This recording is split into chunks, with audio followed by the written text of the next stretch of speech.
Bangladesh federal সাংবাদিক ইউনিয়নের সাবেক সভাপতি রুহুল আমিন গাজীকে ২১শে পদক দেওয়ার আহ্বান জানিয়েছেন সাংবাদিক নেতৃবৃন্দ।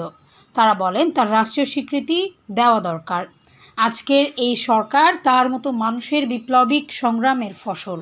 ২৪শে জুলাই আন্দোলনে অকুতোভয় সৈনিকের মতো ভূমিকা এবং ৯০-এর স্বৈরাচার বিরোধী আন্দোলন সহ গণতন্ত্র, স্বাধীনতা, সার্বভৌমত্বের প্রশ্নে সবসময় তিনি অগ্রণী ভূমিকা রেখেছেন।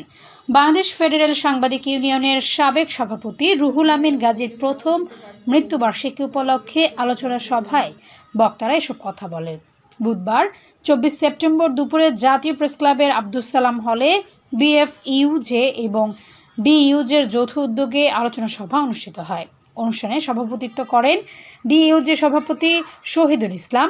অনুষ্ঠান পরিচালনা করেন সাধারণ সম্পাদক খুরশিদ আলম। অনুষ্ঠানের শুরুতে পবিত্র কোরআন তেলাওয়াত করা হয়। এরপর রুহুল আমিন গাজীর রুহের মাগফিরাত কামনায় মোনাজাত করা হয়। আলোচনায় অংশ নেন বিশিষ্ট নজরুল গবেষক ও দৈনিক যুগান্তর পত্রিকার সম্পাদক কবি আব্দুল হাই শিকদার, জাতীয় প্রেস ক্লাবের সভাপতি কবি হাসান হাফিজ, সাবেক সাধারণ সম্পাদক ও আমার দেশের নির্বাহী সম্পাদক সৈয়দ আবদাল আহমদ, বিএফইউজে মহাসচিব কাদের গনি চৌধুরী, ডিইউজের সাবেক সাধারণ সম্পাদক বাকের হোসেন, ঢাকা রিপোর্টার্স ইউনিটির সভাপতি আবু সালে আকন।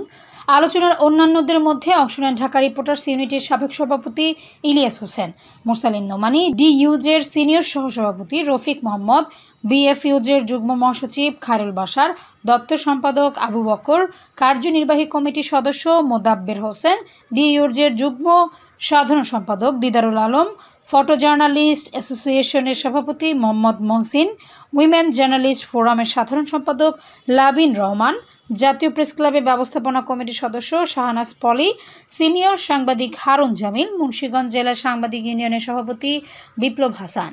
রুহুল আমিন গাজীর ছেলে আফফান আবরার আমিন, ২ মেয়ে এবং স্ত্রীসহ পরিবারের সদস্যরা অনুষ্ঠানে উপস্থিত ছিলেন।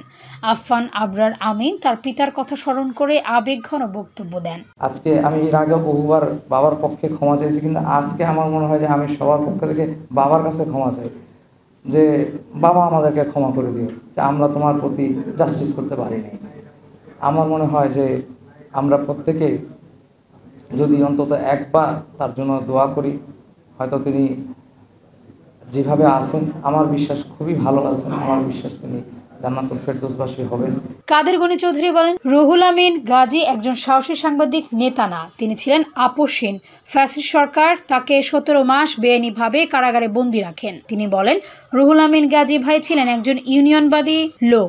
সামনের প্রতি এগিয়ে যাওয়ার জন্য একটা প্রেরণা হয়ে থাকবে।